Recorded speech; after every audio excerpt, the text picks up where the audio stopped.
Let's take a journey through time, tracing the intertwined evolution of race, labor rights, and federal anti-discrimination laws in the United States. It's a story of hardship and triumph, of resilience and reform, a narrative that has continually shaped and been shaped by the very essence of what it means to work and belong in America.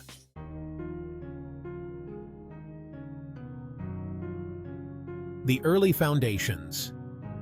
Naturalism and labor in the 18th century. The story begins in 1776 with America's independence. The naturalist philosophy dominated at the time, grounded in the belief that race was biologically determined and that some races were inherently superior to others. These ideas were used to justify not only slavery, but also the economic system that heavily relied on the labor of enslaved Africans and indentured workers. Slavery was the backbone of the American economy, particularly in the South, where plantations produced immense wealth. African Americans, viewed through the lens of this naturalist philosophy, were treated as subhuman and denied basic rights.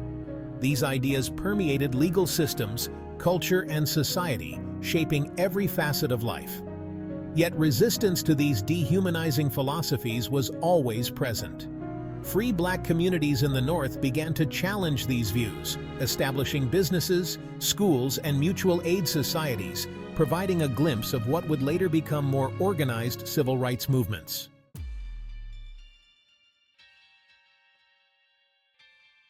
Rise of Industrial Revolution and labor movements.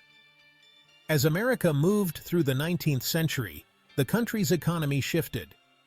The Industrial Revolution brought new opportunities and industries, but it also brought harsh working conditions.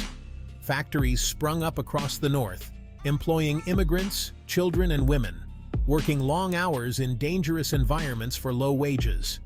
In the South, slavery continued to dominate the economy, and the enslaved were treated as property rather than people. The debate over slavery grew more heated. Abolitionists like Frederick Douglass fought for freedom and equality, while plantation owners defended their way of life. The conflict culminated in the Civil War, a brutal battle over the soul of the nation.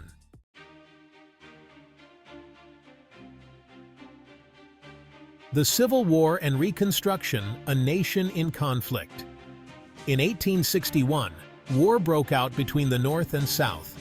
It was the bloodiest conflict in American history, and when it ended in 1865, the Union was preserved and slavery was abolished with the 13th Amendment. The 14th and 15th Amendments followed, guaranteeing equal protection under the law and the right to vote for Black men. For a brief moment during Reconstruction, from 1865 to 1877, it seemed like the promises of the Declaration of Independence might be realized. African Americans voted, held public office, and began to integrate into the economy as free citizens. But this progress was short-lived. The backlash was swift. Southern states passed Jim Crow laws to maintain racial segregation and disenfranchise Black voters. The Plessy versus Ferguson case in 1896 upheld these laws, enshrining the doctrine of separate but equal. The workplace remained divided. White workers had access to better jobs, while Black workers were relegated to menial labor, excluded from most unions and skilled trades.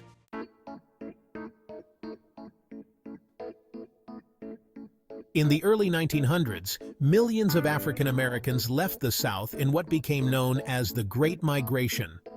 They sought better opportunities in northern cities, where they found work in factories, railroads, and steel mills. However, they were often forced into the lowest-paying jobs and faced racism from white workers who saw them as competition. Labor leaders like A. Philip Randolph emerged during this period, advocating for Black workers' rights. Randolph's Brotherhood of Sleeping Car Porters, founded in 1925, was the first African-American labor union to gain significant power. His work linked the struggles of the labor movement to the broader fight for civil rights. As the 20th century progressed, the social constructionist philosophy began to challenge the naturalist view. Figures like W.E.B. Du Bois were instrumental in this shift. In his 1903 work, The Souls of Black Folk, Du Bois argued that race was not a biological reality, but a social construct designed to justify oppression and maintain white supremacy. This was a radical departure from earlier views and laid the groundwork for the civil rights movement. At the same time, the labor movement was gaining momentum, with workers of all races organizing for better wages and working conditions. The early 20th century saw the rise of powerful labor unions like the American Federation of Labor, though racial discrimination often limited membership to white workers.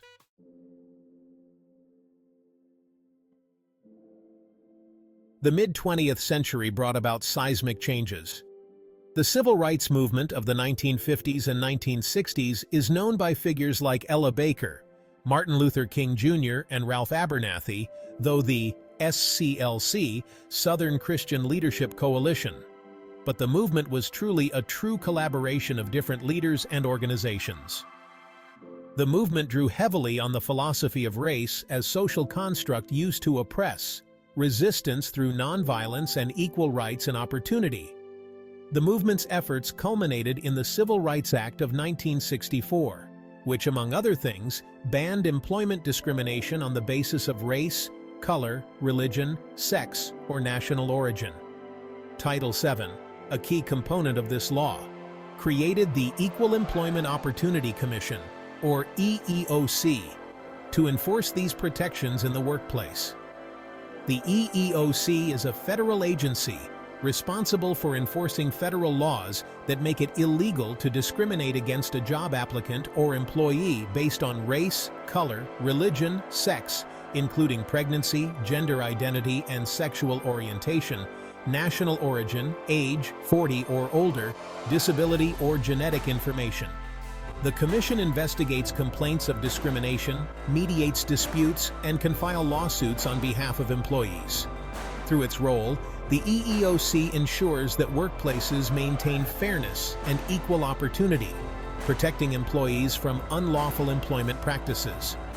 This era also marked a significant moment for labor rights, as unions became key allies in the fight for racial equality. Black workers, long marginalized within the labor movement, began to gain more power, and the fight for fair wages, job security, and safe working conditions became closely tied to the broader struggle for civil rights.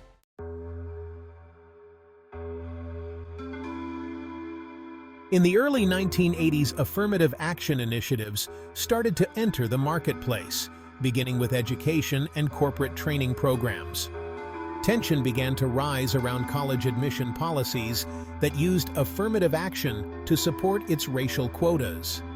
The 1978 landmark Supreme Court case, Regents of the University of California versus Bakke, was the first case to test the court on affirmative action. The court ruled that racial quotas in university admissions were unconstitutional, but allowed for race to be considered as one factor among many. Proponents believed that policies like affirmative action, designed to address racial inequalities, only served to deepen divisions by focusing on race rather than merit. A prominent voice in speaking against affirmative action initiatives and what would be called identity politics is Professor Thomas Sowell. Thomas Sowell is a renowned economist, social theorist, and senior fellow at the Hoover Institution at Stanford University, where he has taught for many years. His work critically examines race, affirmative action, and identity politics. Sowell argues that race-based policies, such as affirmative action, can backfire by promoting dependency and fostering division. He emphasizes that individual merit, hard work, and education are more effective in advancing minority groups than race-conscious policies. Sowell's views are rooted in race-neutral approaches, advocating for economic self-reliance and education to close racial disparities. Throughout his career, he has challenged conventional narratives, believing that identity politics often deepen social divides rather than healing them. By the 1980s, the idea of diversity training began to take hold in corporate America.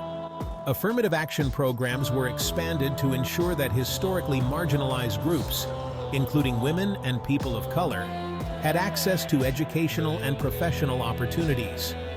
This era also saw the rise of critical race theory, or CRT, in academic circles, which argued that racism was not just an individual problem, but was embedded in the legal and economic systems of the United States. The 1990s and 2000s saw the growth of diversity training in workplaces, aiming to reduce biases and promote inclusion. However, these efforts were not without controversy.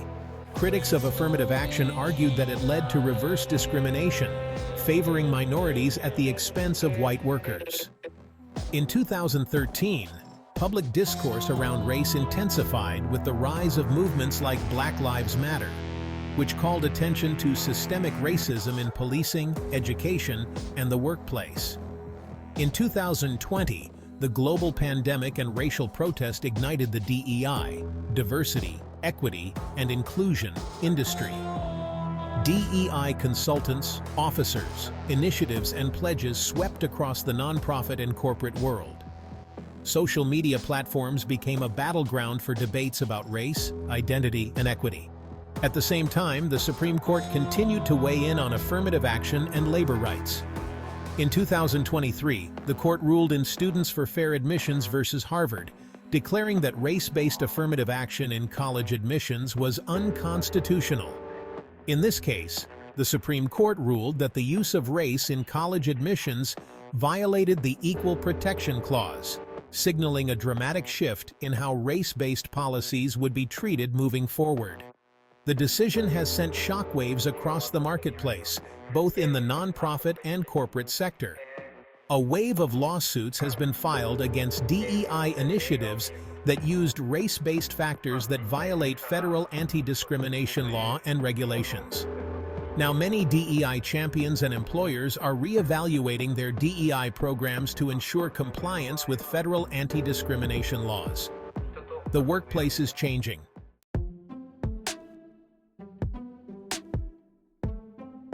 As we move into the next era of leadership in our elected officials, policies, and corporate business, how will these shifts impact you, the employee? What is the state of DEI, diversity, equity, and inclusion in the workplace? What role do employees play in ensuring a diverse workplace, a culture of psychological safety, equal opportunity for all, and a clear pathway to success? In this training, we will help you answer these questions and equip you with the knowledge and skills needed to be an empowered employee and informed DEI champion.